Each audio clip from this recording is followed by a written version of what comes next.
People talk about the big three, the original three, the new gen big three, or whatever other phrase they use to describe the top group of shonen. But there's a sleeping giant that has existed for over 23 years, and that is none other than Shaman King. Why would it deserve respect? Respect is not given, respect is earned. Shaman King is one of the most underrated anime manga series of all time, as the era was changing in Shonen Jump with the golden cash cow of Dragon Ball ending serialization and the rise of the big three.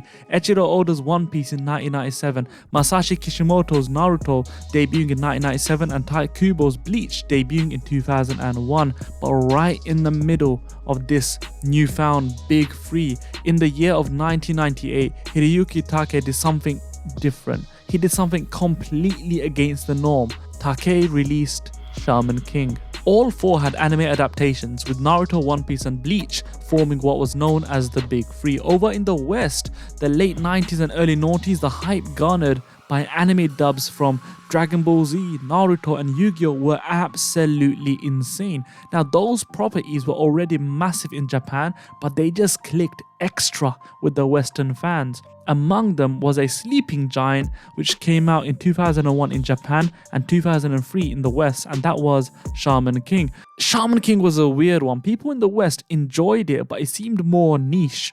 Similar to Bleach, which also seemed quite niche, it dealt with mature topics such as death and spiritual possession. Before the age of social media and everyone being connected, allowing these kid shows on TV was a bit of a touchy topic, but it felt so cool. It was like an exclusive club watching a show that was so out of the norm. On a personal level, growing up 17 odd years ago, anime was just not mainstream. Anime was not cool. Anime was just a cartoon because everything that wasn't really a cartoon was deemed a cartoon. There weren't many people to talk about anime with, and when we found some, it was mainly the Dragon Ball Z and the Naruto fandoms in the playground, which I loved, but there was no representation of the Shaman King fandom. Well, not for me personally. Shaman King was a completely different beast compared to the other popular shonen out at the time. Sure, there was an aspect of the supernatural and crazy overpowered characters, but the way it delivered the story was just so different. Mind you, the manga sales are still up there with around 35 odd million sales as of the statistics from March of 2020. The English dub of Shaman King was done by 4Kids. Now, I'm sure everyone is aware of 4Kids' notorious censorship, but Shaman King was not as badly affected compared to the normal 4Kids ridiculous standard. That's because the concept of death was so deeply interwoven into the fabric of the story. So instead, 4Kids just censored the overt violence and religious symbolism rather than the actual story or making up something called the Shadow Realm. Again, similar to Bleach, which had a concept of death so central to its story, it meant that naturally we had more mature topics and the story beats itself were more thought-provoking, and they had this weird aspect to them where you can tell it's not for the little kiddie one who just wants to see explosions. Nah, it's a bit more nuanced. And even with all of the censorship and changes that they did implement, in comparison and relative to other anime, Shaman King had a great English dub. The series has plenty of spin-offs as well as prequels filled with adventure, epic fights, and most importantly, very lovable characters. The Shaman King universe is very vast as it incorporates different realms, time periods, countries, and has its own internationally inclusive cast. The original anime was cut short from its manga adaptation, and then it became anime only, so the second half of Shaman King, the 2001 anime, is pretty much anime only. However, this April, we're gonna get a new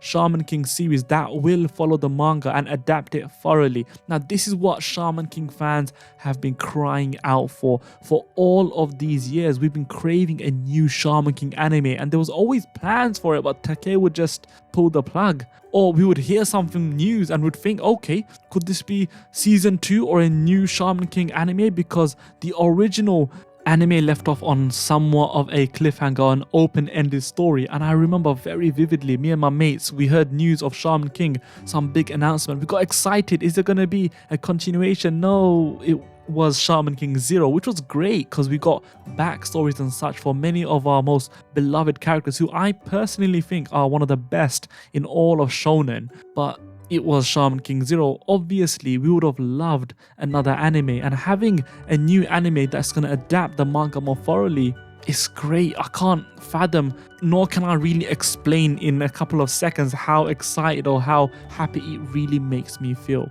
Because Shaman King has the potential to be an absolute monster in the anime world. Now, bearing in mind that the original serialization of Shaman King ran from 1998 to 2004 before it was cancelled, for all intensive purposes, it was dead at that point. But then Takei came out a couple of years later and he gave us a true ending. But he didn't stop there. He was consistently churning out more Shaman King content and expanding the Shaman King world with sequel series, spin-offs. The perseverance and never give up attitude is enough for me to say Hiroyuki Takei deserves respect. Every series has its own theme or philosophy. Shaman King teaches us to stay calm and not be consumed with hatred.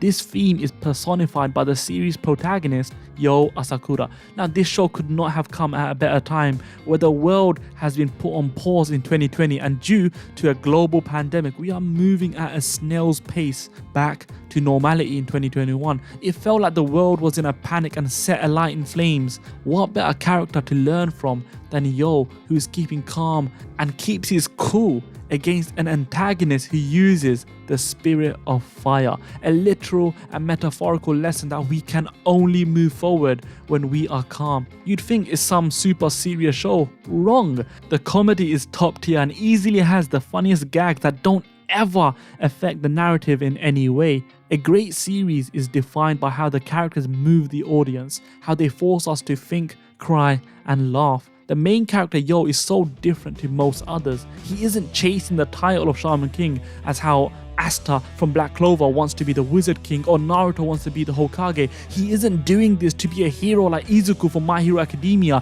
nor is he trying to save a loved one like Tanjiro from Demon Slayer.